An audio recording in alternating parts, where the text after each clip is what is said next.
Hey guys, Kevin here with Victory 4x4, and in this video I'm going to show you how to install our roof rack on your 200 series Land Cruiser and Lexus LX 570.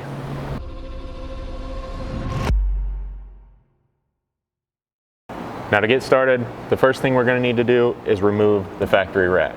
Now depending on exactly which vehicle you're working on, the mounting locations are going to vary slightly, but the removal process is going to be the same. The first step in this removal is going to be to remove the plastic caps covering all of these mounts. You're going to have 3 on each side, and those will allow you access to the mounting hardware. For that, the center one specifically, we're going to just take a flat blade screwdriver. I found one of these little red angle screwdrivers. It's kind of handy. You can get that in, get it started around the back side of this mount and pull out slightly. And that'll release the tabs on that side and allow you to pull that cover, exposing the mounting bolt. Now for the front and rear mounts, there's going to be 2 small openings about the width of this flat blade screwdriver on the back side that you can simply slide this into.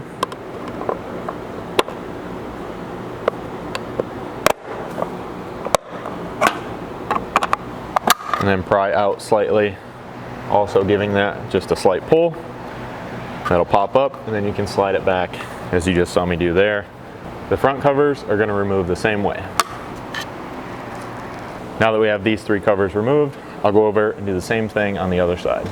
With those covers out of the way, grab a 12mm socket, and then you can pull the single center bolt here, as well as the 2 mounting bolts at both the front and rear mount.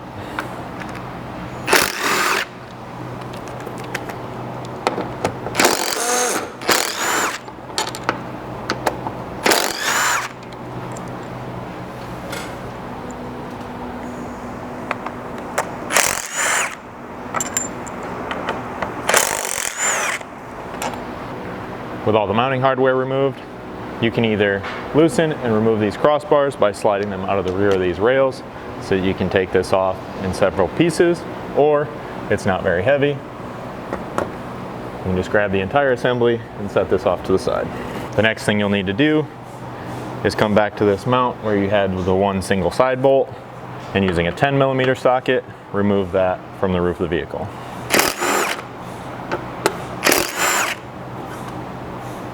Now, this is going to be a good time to talk about some of the variations between this and the Lexus LX 570. You can see here, I've grabbed a side rail off of our 570 roof rack. You can see how this would have mounted using the farthest rearward mounting holes and the second set right here that we still have covered up.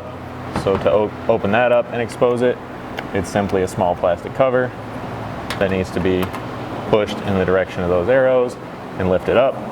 That'll expose another mount, again depending on which vehicle you're working on. So in our case, our Lexus would have had both this and the front mount covered up, needed to be exposed. The gist of it is, when you're putting our rack on, you're going to have all 4 of these mount locations on your vehicle. You need to open up the 1st, 3rd, and 4th mounting location to mount your new rack. Now the last thing we want to mention here before you get started installing your new rack is that these are simply going to be nut strips in these mounting locations that mount from the underside of this roof. Now we have experienced in some cases these coming loose from this roof just a little bit and dropping down in while the roof rack is removed. Typically that's not a big deal. Typically you can get a small wire, a pick, or even a longer 8mm bolt started in those factory threads and get that pulled back up into place. Not a big deal. Now in some very extreme cases, we have experienced these falling down in, not being able to fish them back up, in which case it may be necessary to partially drop the factory headliner from underneath and push that back up in place. Now at this point, we got all the prep work done on the vehicle. It's time to assemble our rack. You can see here, we laid all the parts out with both our side fairings, our front and rear fairings, and all the crossbars. The only things we really need to note here, these crossbars are going to have a slot cut into one end of them. Those we typically always put at least to the same side. We like to put them to the driver's side. Those are so you can drop T-nuts down in to mount accessories to later. And then these ends are going to be threaded to accept these 1/4 inch button heads. These are 3/4 long. You want to make sure you use a washer on each one, as well as a little bit of anti-seize lubricant, being that that's threading in to an aluminum crossbar. Once you have all this, simply take your side rail and begin bolting all the crossbars in place. And just to get started, we typically mount these right in the center of the slots, and then you can reposition them for your accessories later on. After that, you'll just need to go along all the way down each side and install the rest of them the same way. The next step is going to be to install this edge trim to your front fairing before you put it on the rack. For this, you're simply going to start down here at this point. You can kind of partially install that just to loosely hold it in place, and then work your way back along here. This is just kind of to measure it out, so you're only getting it close at the moment. And then once you get back to this other point, making sure this trim is going to cover both of those after you cut it.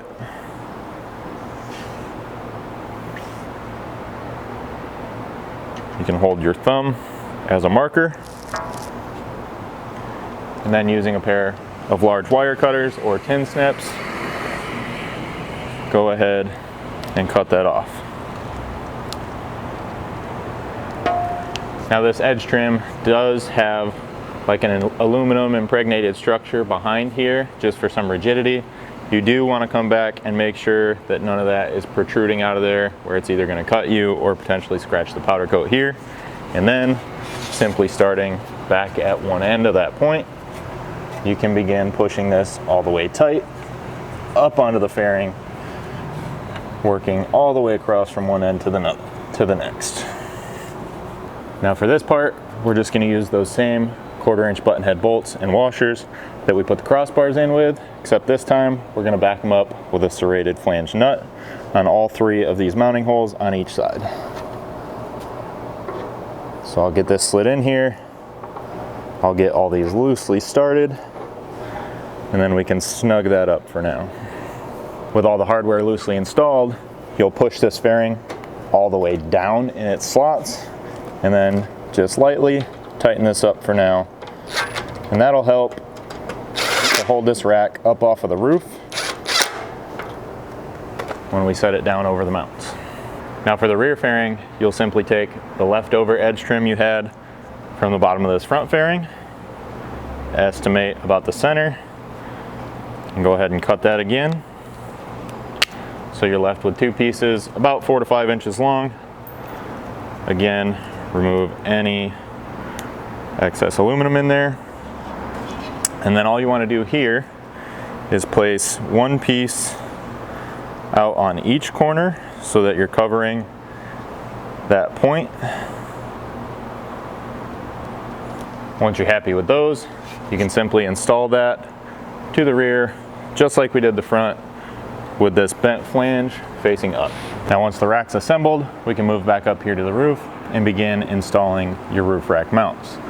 The reason we do this after the rack's assembled is because we are going to be putting silicone sealant underneath here, and we don't want that to sit any longer than necessary so that it doesn't dry while you're over working on your rack if you have any issues with that or get caught up doing something else. So here I'm starting with the front mount. This is going to have an F cut into it, followed by an M for the middle and an R for the rear mount. So grab the brackets labeled F. This front mount's going to be a 2-piece mount. You'll need one that has these square cutouts. The other one will be slots on both halves, and that's simply going to come together just like so. And then you can fasten those 2 together with the provided carriage style bolt through that square hole on the bottom and the flange nut on top.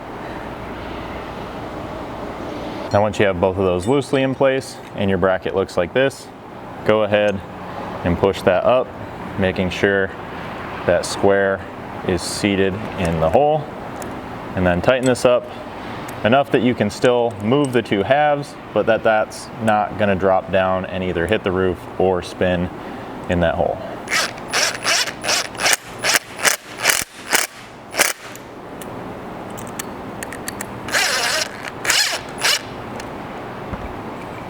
Now before you put this mount down in, it is a good idea, even though we snug these up, to get a rag and just tuck it in there, just in case when you go to tighten that, those bolts do contact the paint in any way. They will not, however, contact the paint once everything's tight. Next, we'll simply grab a rag, wipe this area free of any dirt and debris. Then we're going to be using and recommending a black RTV silicone sealant here.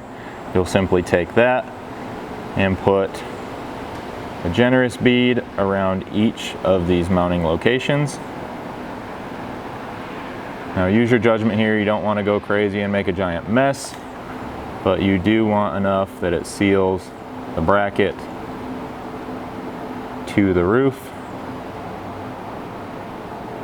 and prevents any water getting in.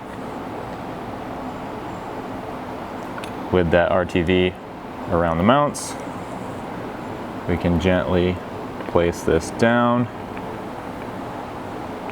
After that, I'll take just a little bit more and place it over the holes, now that we know we're lined up, and that way the bolts and mounting hardware actually have to pass through the silicone, creating a nice seal there. Then take the 8mm button head bolts that we provide along with a washer, pass those down in, and begin loosely threading each one in place with a 5mm hex.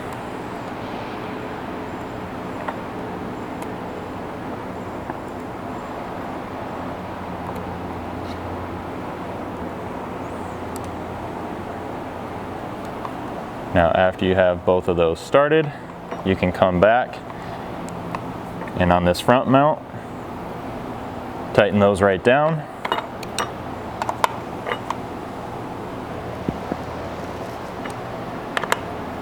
Because any adjustability you may need on this mount is going to come from the bracket here.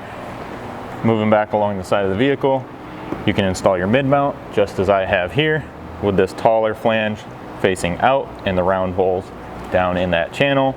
And then you just follow the same process we did on the front with the RTV and the same 8mm button head bolts. Then coming back to the rear of the vehicle, you'll have your last two mounts labeled R. Now these are going to be side specific. There's a slight taper built into them here with the way we bent those. So you're going to need to pay attention. They're going to install just like this. Again, round holes down, and then these flanges stepping out. And when you have your bracket located like that, you're going to be looking for the widest portion of this face to be toward the rear of the vehicle.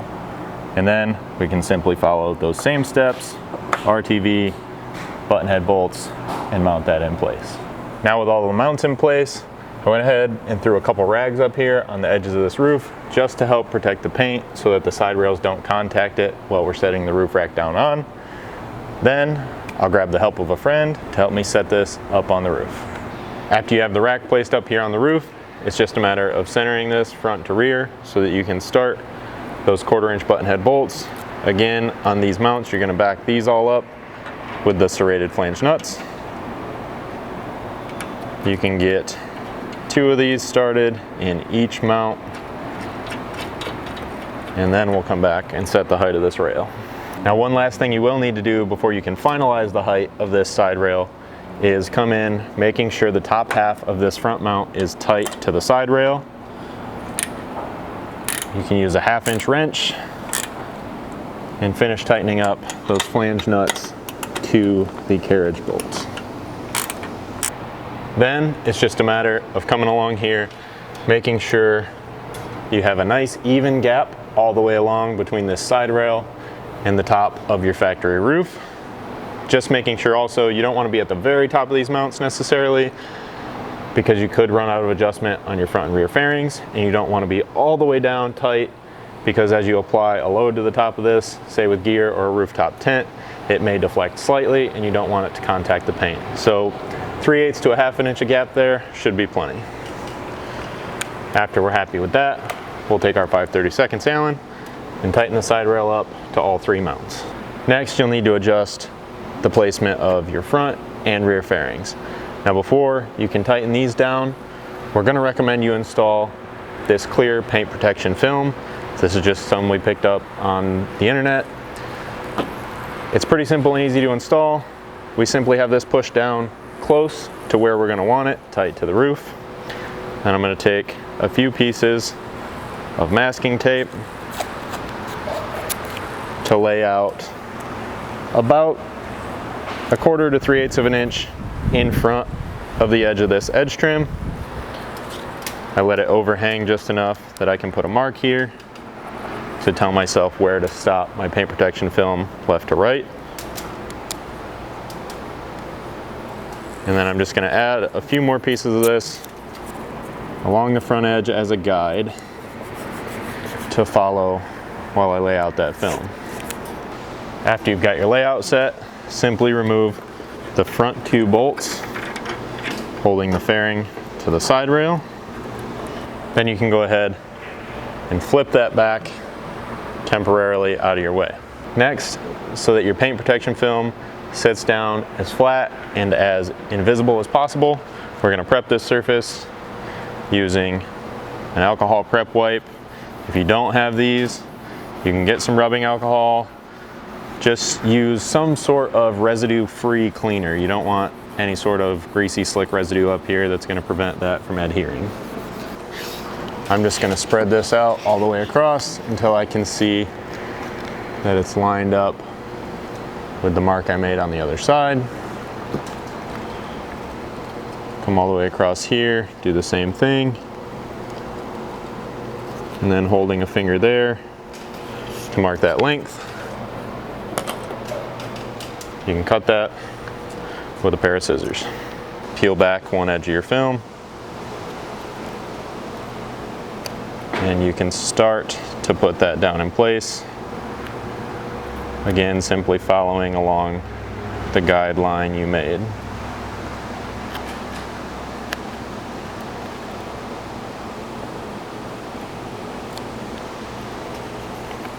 And then you'll just peel back the backing as you go. Now I'm sticking this down with a vinyl applicator. If you don't have one of these, you can get by with a credit card. It'd be a good idea if you're going to use something like that to just wrap one end of it with a microfiber towel, and then you can push against the film using that. And then it's as simple as you're working your way all the way across, pushing this down, working out any air bubbles, and following your guidelines.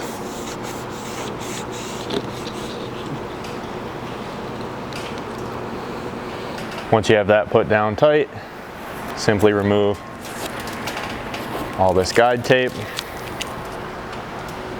You can flip your fairing back over.